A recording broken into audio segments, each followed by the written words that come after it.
আসসালামু আলাইকুম।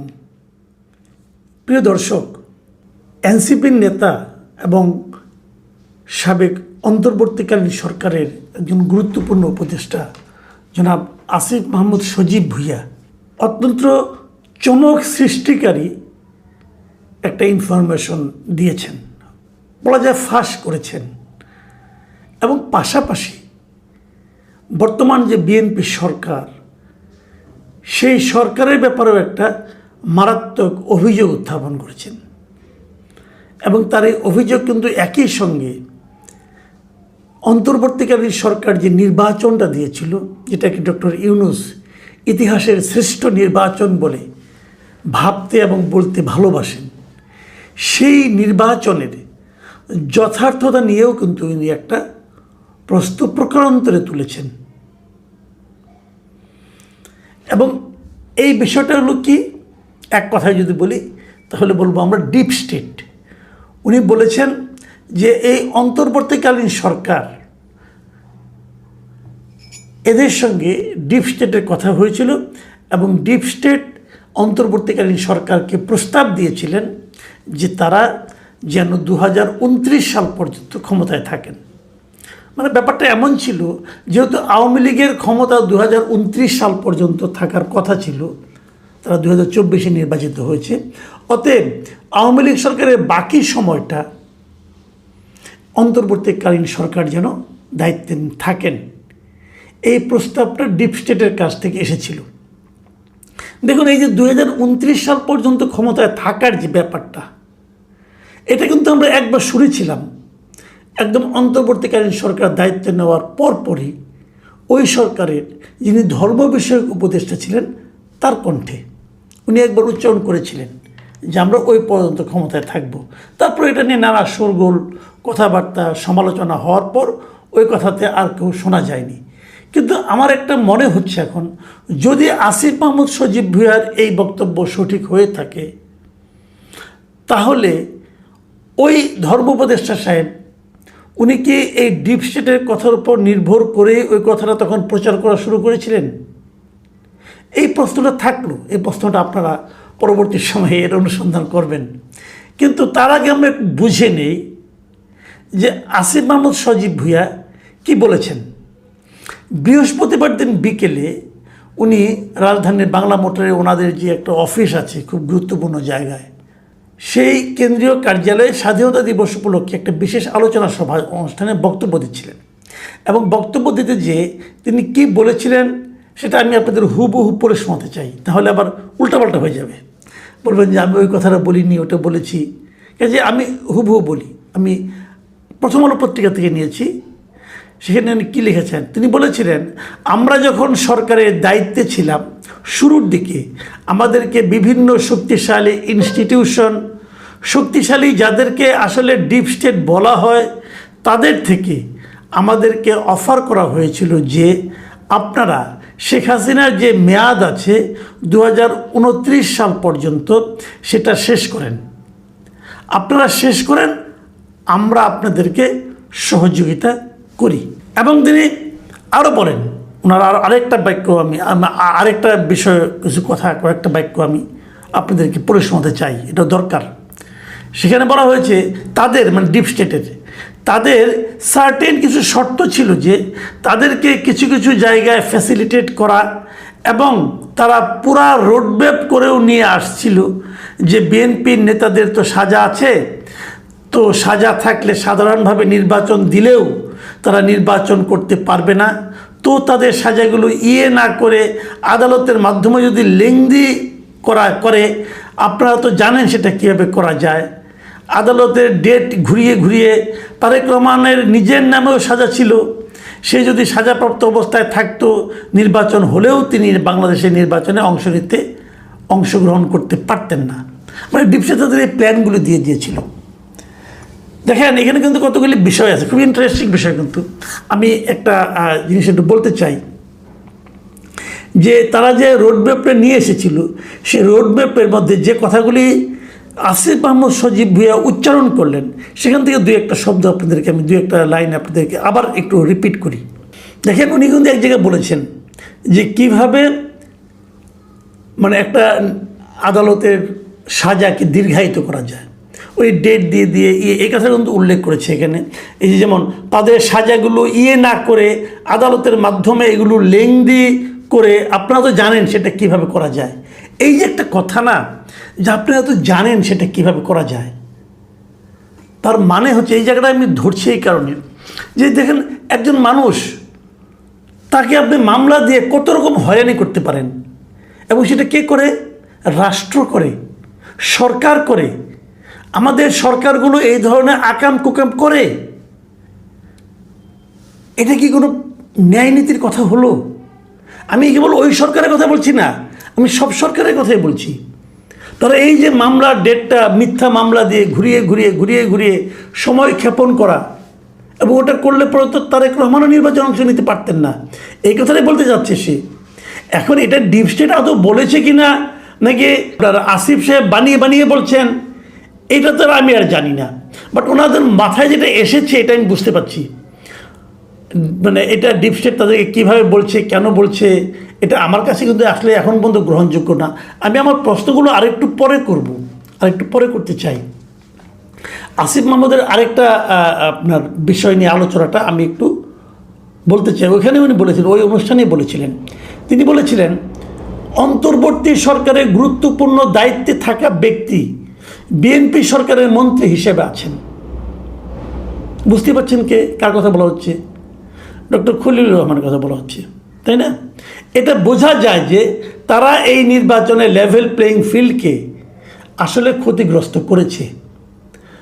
যাদেরকে তারা বিএনপি সরকার এখন পুরস্কৃত করলো, তাদেরকে ব্যবহার করেছে।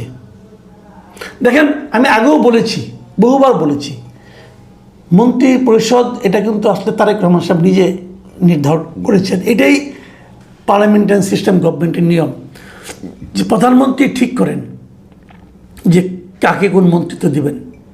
তার মানে ডক্টর খলিলুর রহমানকে নেওয়া এটা প্রধানমন্ত্রীর ব্যক্তিগত চয়েস বলে আমি মনে করি, এখনও মনে করি। আমি যদি অন্য কোনো চয়েস থাকে, কারো চাপ থাকে, তবু আমি বলবো সেই চাপের কাছে নতি স্বীকার যেটা করেছেন এটা প্রধানমন্ত্রী করেছেন।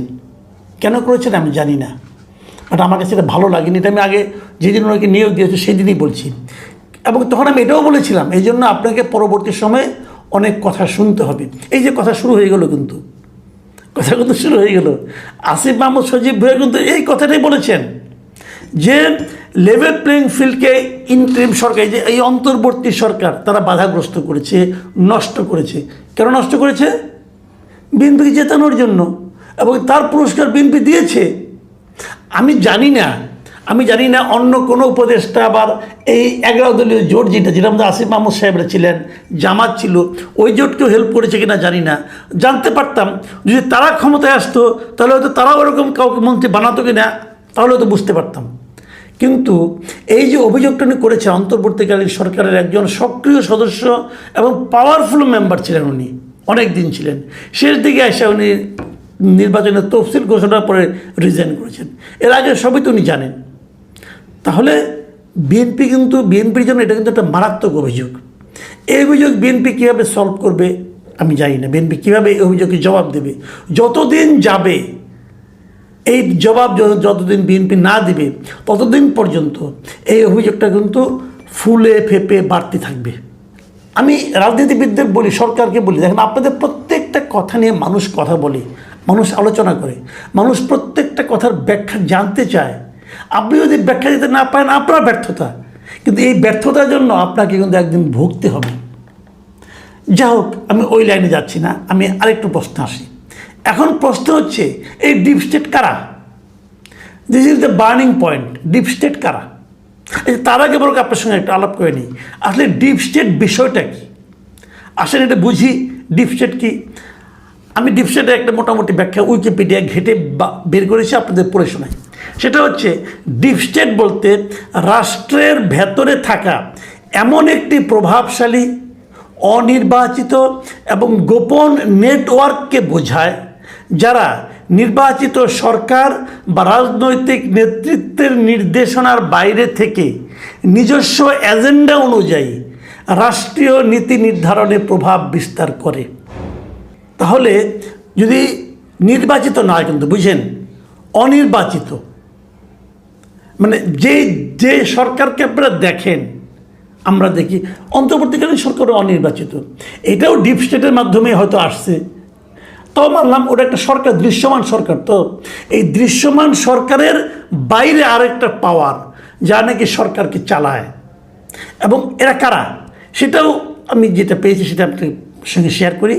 এরা মূলত সামরিক, গোয়েন্দা সংস্থা, আমলাতন্ত্র বা শক্তিশালী কর্পোরেট চক্রের সমন্বয়ে গঠিত হয়। তাহলে আমরা কয়টা জিনিস পেলাম? একটা হলো সামরিক, একটা গোয়েন্দা সংস্থা, একটা আমলাতন্ত্র, আর একটা হলো শক্তিশালী কর্পোরেট চক্র। মাথায় রাখবেন কিন্তু।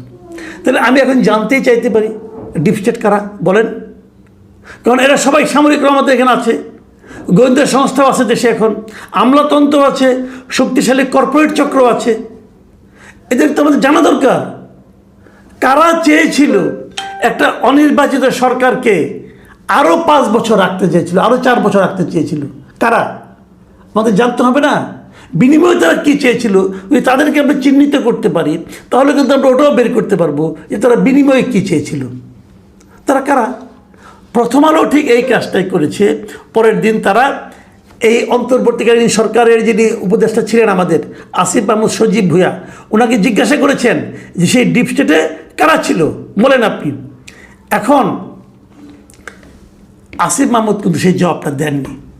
তিনি কি বলেছেন তার জবাবটা শোনেন। উনি বলেছেন ডিপ স্টেটে বৈদেশিক সহ অনেকগুলি পক্ষ ছিল, তাই সুনির্দিষ্ট করে কারোর নাম আমি উল্লেখ করতে চাই না। এই জায়গাটাতেই আমার প্রশ্ন, আপনি উল্লেখ করতে চান না কেন? আজগুবি কথা বলেন নাকি বানায় বানায় বলেন?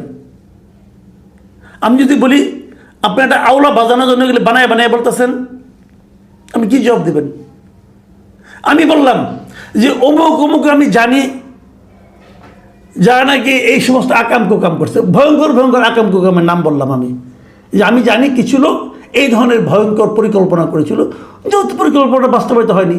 এখন আপনি জানতে চাইবেন না পরিকল্পনাগুলি কে করছিল, কিন্তু আসলে কি, আসলে কোনো পরিকল্পনাই হয় নাই, কোনো ষড়যন্ত্রই হয় নাই। যদি এমন হয় তার মানে আপনি কিছু লোককে সন্দেহের আওতার মধ্যে ঢুকিয়ে দিচ্ছেন। কেন এটা আপনি কেন করবেন? আমি ঠিক আছে, আমি কিন্তু ওই খলিল সাহেবের নিয়োগটা নিয়ে কোনো আপত্তি করছি না, কারণ ওটা একটা যুক্তি আছে, প্রশ্ন আপনি করতেই পারেন। কিন্তু আপনি যে বললেন যে আপনাদেরকে ডিপ স্টেট প্রস্তাব দিয়েছিল, এই ডিপ স্টেটগুলি কারা বলেন না কেন? এই প্রস্তাবটা কি ভালো ছিল? ভালো ছিল না। তাহলে এই মন্দ লোকদের নাম প্রকাশ করতে আপনার সমস্যাটা কি? তাদের আপনি কেন রক্ষা করতে চাচ্ছেন? তাহলে তাদের সঙ্গে আপনার একটা শেয়ার আছে, আপনার একটা লেনদেন হয়ে গেছে। দেখেন আরেক জায়গায় উনি কিন্তু বলেছেন যে তাদের সম্পর্কে, তারা এটা কেন করতে চাইছে, কে করছে, এই সম্পর্কে এই প্রথম তাকে প্রশ্ন করছিল। তোর উত্তর উনি দিয়েছেন কি, যে দেন দরবারের অংশ হিসাবে আমাদের অ্যাপ্রোচ করা হয়েছিল, মানে আমাদের মানে উনি এবং আরও কেউ কেউ, হয়তো অন্য উপদেষ্টাদের সঙ্গেও তারা কথা বলেছিল। তার মানে পুরো গভর্নমেন্টের সঙ্গে না, ওনাদের সঙ্গে শিওর, এবং তাহলে আরও কারোর সঙ্গে, মানে আলাপগুলি আলাদা আলাদাভাবে হয়েছে, কিন্তু আলাপগুলো আলাদা আলাদাভাবে হয়েছে। এবং উনি কি বলছেন যে আমরা গণতন্ত্রের পক্ষে ছিলাম, কাজে নির্বাচনটা আমরা যথাসময়ে দিয়েছি 1.5 বছরের মধ্যে। ভাইরে একটা কথা বলি শোনেন, নির্বাচন আপনারা হাসিতে, ইচ্ছাতে, খুশিতে খুশিতে দেন নাই, নির্বাচন দিয়েছেন পেদানির ভয়ে। এটা বললে তো মন খারাপ করবেন। আর্মি চিফ বলছিল না যে 18 মাসের মধ্যে নির্বাচন হতে হবে? 18 মাসের মধ্যে নির্বাচন হয়েছে, ওই পেদানির ভয়ে দিয়েছেন নির্বাচন। আর এখন উদাস শাসতেছেন ও মহামানব শাসতেছেন যে আপনারা গণতন্ত্রের পক্ষে ছিলেন। আপনারা গণতন্ত্রের পক্ষে ছিলেন, যে কামগুলি যে করছেন ওগুলি গণতান্ত্রিক কাজ ছিল। লুটপাট তো কম হয় নাই, লুটপাট তো কম হয় নাই, আপনাদের অভিযোগ তো কম নাই। আপনি বাঙালির কি বুঝান? হিসাব দিচ্ছেন এটা, আমার এই ব্যাংক হিসাব। আরে ভাই, চুরির মালকে ব্যাংকে রাখে? চুরির মালকে ব্যাংকে রাখে নাকি? আপনারই দলের একজন দেখলাম, একজন আপনার দল থেকে পদত্যাগ করে গেছে, সেই তো বলছে যে আপনার কম্পিউটার ল্যাপটপ সবগুলি সিজ করলে অনেক কিছু পাওয়া যাবে। এতদিন হয়তো ওগুলি ক্রাশ করে দিচ্ছেন, কে জানে, পেয়ে যাবো খুব শিগগিরই। সংসার কেমন করে চালান, কোথার থেকে ইনকাম আসে, টাকা আসে, এগুলি বুঝবো না আমরা? 22,000 টাকা দামে কেটস কিনেন, এগুলো আমরা বুঝবো না? হিসাব সব বেড়ে যাবে, কটা দিন অপেক্ষা করেন না। কাজে এত জ্ঞানের আপনি তো লাভ নেই রে ভাই, ওই জ্ঞান তো আমরা বুঝি। কাজে ইলেকশন হয়েছে গণতন্ত্রের প্রতি আপনাদের প্রেমের কারণে না, আপনারা পারলে একদিন 1 ঘন্টা বেশি থাকলেও আপনাদের লাভ, ওইটি আপনারা করতেন। ডিও লেটার লিখছিলেন না মোহাম্মদ এজাজকে মেয়র বানানোর জন্য, নিজের চিঠি নিজের প্যাডে চিঠি লিখছেন, মোহাম্মদ এজাজ খুব ভালো মানুষ, এখন আবার সে তার বিজয় যাত্রায় কেন বাধা কেন? হ্যাঁ, চোরের চোর একটা। তো ওই চুরি ভাগা